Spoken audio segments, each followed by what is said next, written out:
Hi everybody, I'm Florence Theriault and I'm here to show you some more wonderful dolls. These are from an upcoming auction we have, but what I want to do is show you dolls that I think have some kind of special feature, like we may have many of one kind, or we have sometimes just curiosities, and that's what I'm here to show you.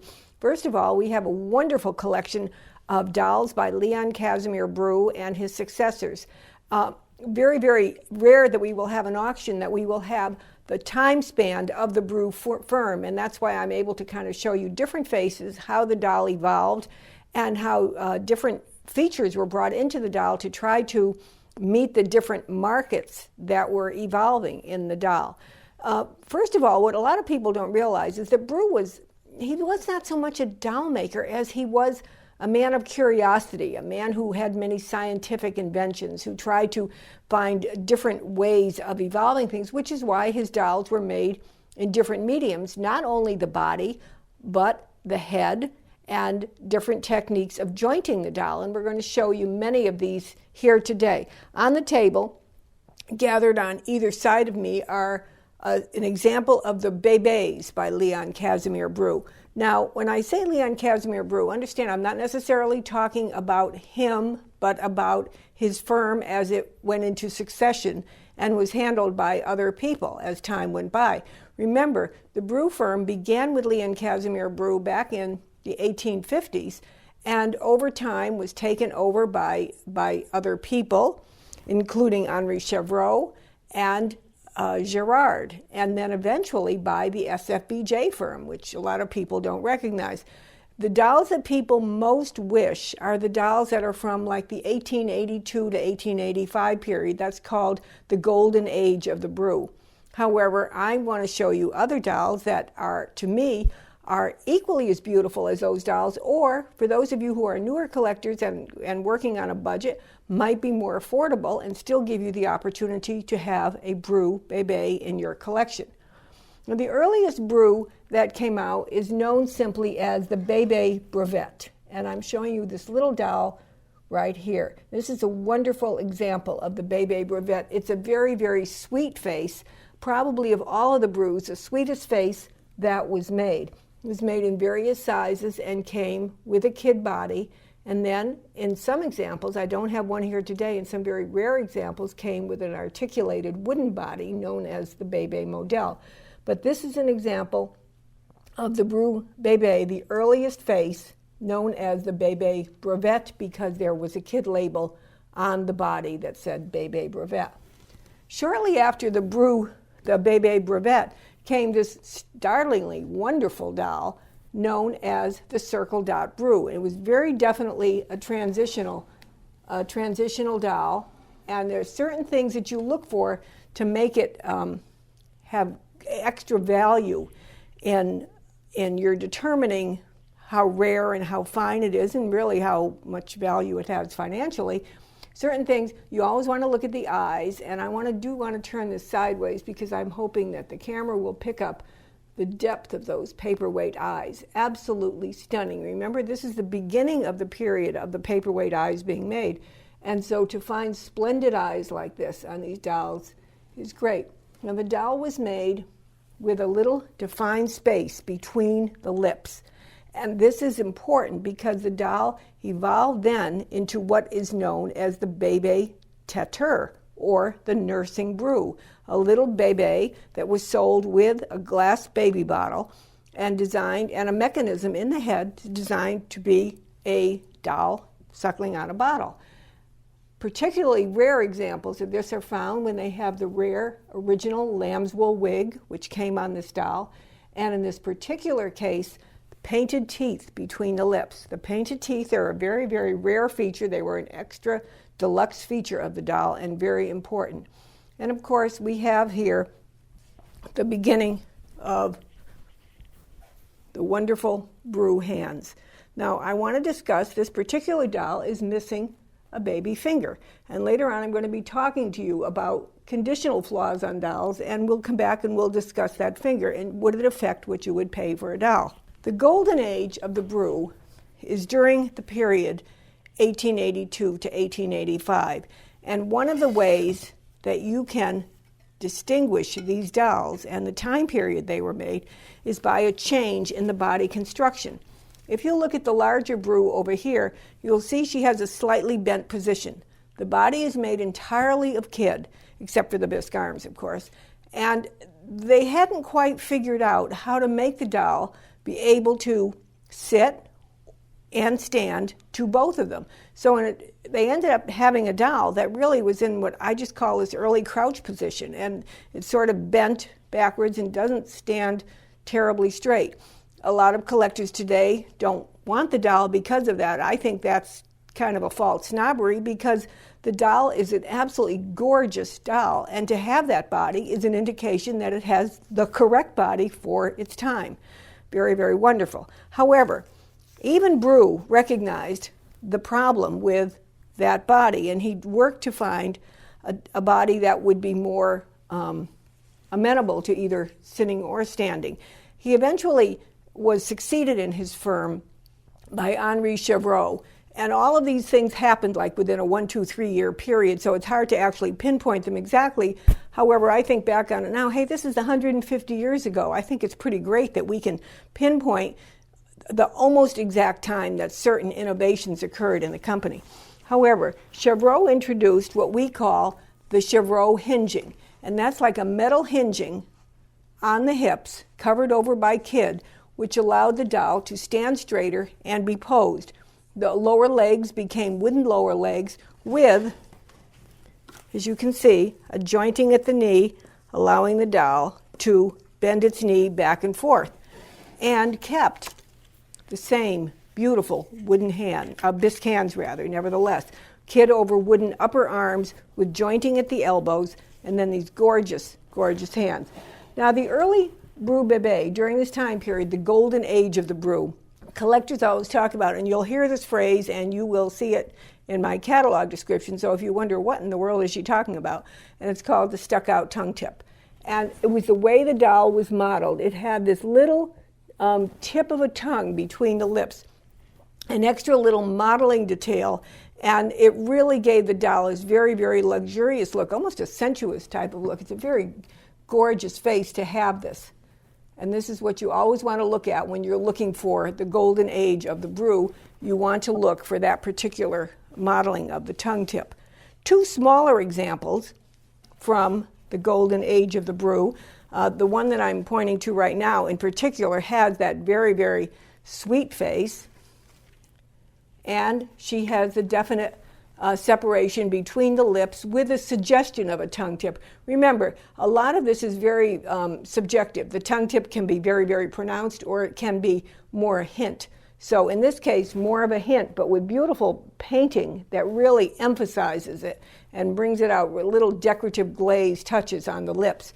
I wanted to put these two dolls side by side because you see another one now that is, this one is probably like 1884 period, and now we come up to like 1886 period, and the face changes slightly.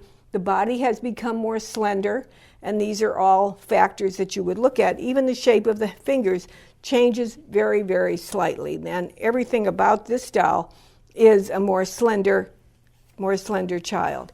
Now we move over here, and we see three dolls that are from, or four dolls rather, that are from the later period, the late, going from like 1889 up to 1893.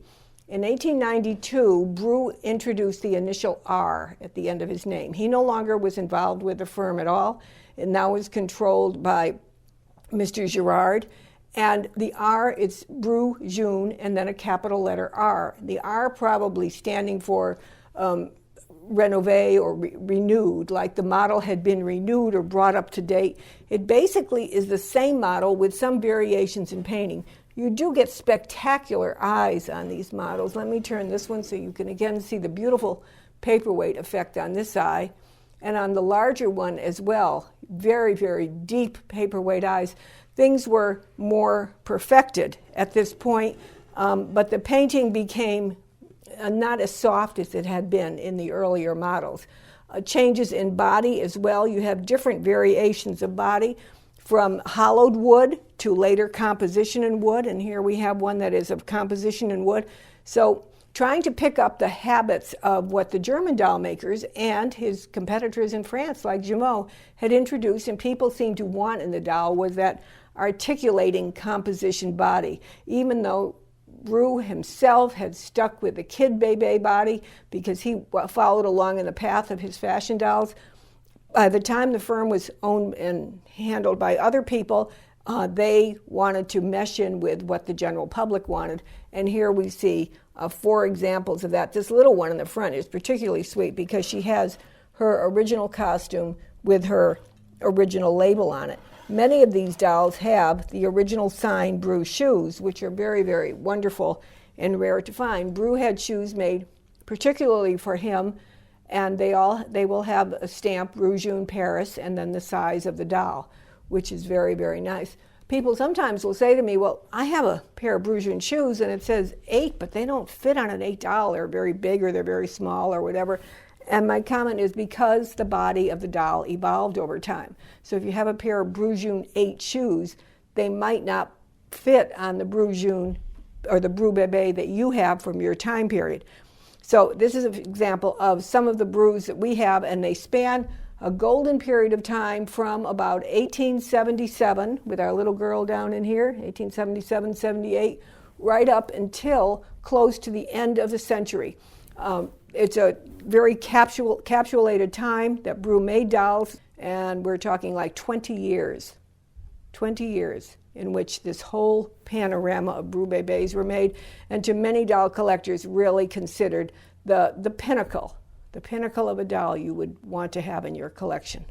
I wanted to show you some of the beautiful French poupées, or the fashion ladies, that we will be having at the Naples auction entitled Sanctuary. By the way, we call that Sanctuary because I found out that Naples is one of the most famous bird sanctuaries in America, the Naples area. So any of you who are coming to the auction, just think of it. We titled it Sanctuary because we think that doll collectors find their doll room, the presence of their dolls, to be a sanctuary for them away from hurly-burly life. And we're going to a haven of sanctuary for birds and for people who go to see the birds. So we tied the two together, and now I'll stop rambling about that, but that's what we did, and those 2 wonderful, peaceful things in our life. Leon Casimir Bru. I told you the man was an inventor, a scientist.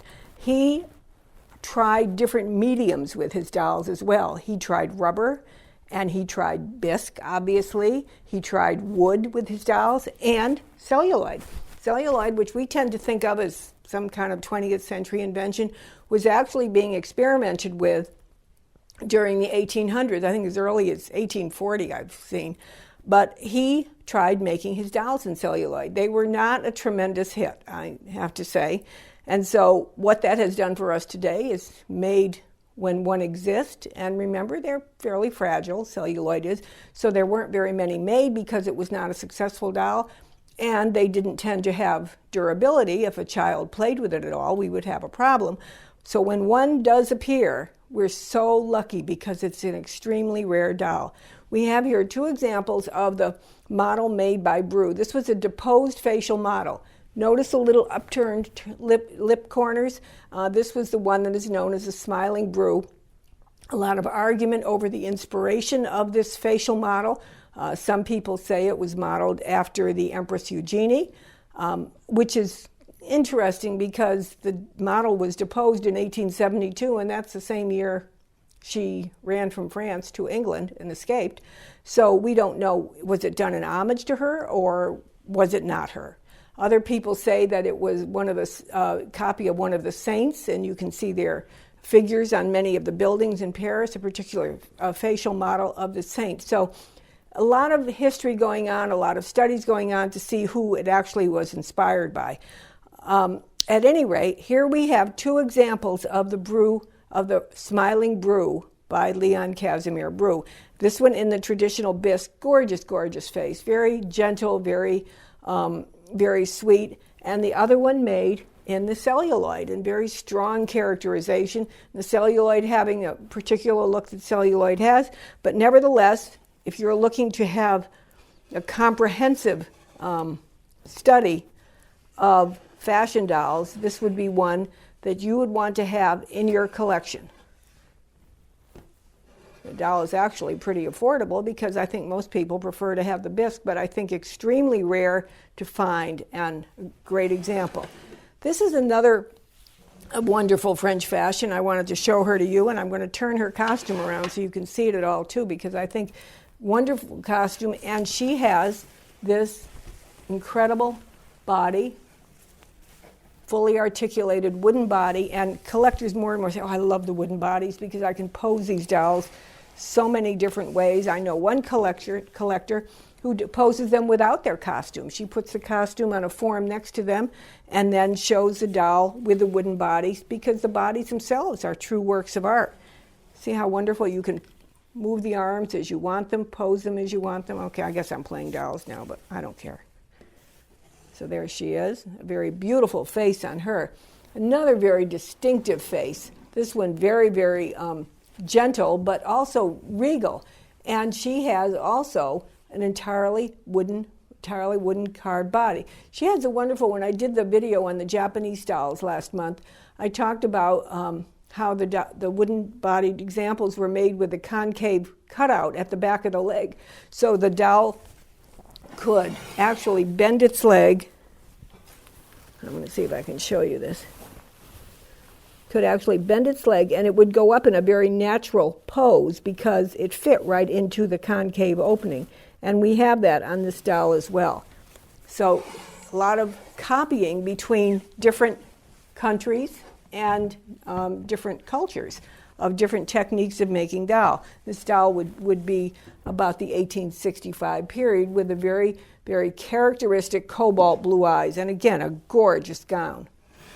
We have on this side a very beautiful doll also with a very gorgeous gown, and I'm going to show you the train on this gown, which is pretty remarkable. Look at that extended train. Do you realize when people wore trains like that, they were walking over dirt roads and muddy sidewalks? I mean, it's just incredible how they were able to keep things and maintain them well, and that's the underside of the costume. So you can see how the train is kept pulled together by the reinforcing tape. And then we turn it around, and you can see her jewelry with her watch, her wonderful bonnet. Very, very beautiful doll, and gorgeous, gorgeous face. And then one of my favorites, I just think she is absolutely beautiful. In fact, I think I made her number 4 in the auction. I love this face so much. She has a Blue Ribbon Award on her, too, which is very nice to have as a bonus. She's walking with her parasol, and I'm going to turn it around so you can see the gown, but first I want you to focus in on the face. The painting of those lips is absolutely exquisite. It really is balanced out by her lovely pale complexion. Very beautiful. Let me turn it around now so you can see the layers and layers of her tiered skirt at the back. 1, and then 2, and then the final one. And the jacket fitting closely to her body and then flaring out over her hips with a little added silk ribbon trim. It's very, very beautiful.